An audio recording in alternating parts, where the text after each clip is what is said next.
aşığım dəstə dəstə, istəsəm reylərəm, amma söylər göz üstə, böylədir dilbər.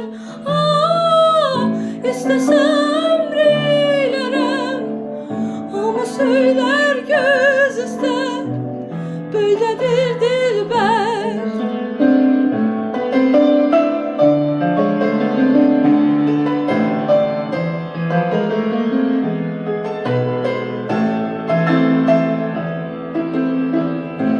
Mənim kimi dildarım, Parisin rəssamları görüp böyle dediler: ne güzelsen madmazel, ne geçersen madmazel, böyledir dilber.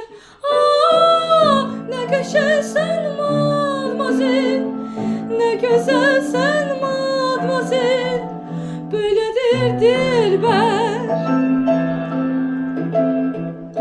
Ağalar bir söyleyin, kimde var bu göz, bu kaş?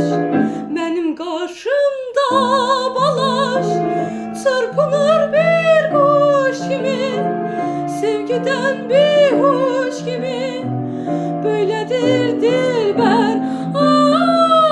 Çırpınır bir kuş gibi, sevgiden bir huş gibi,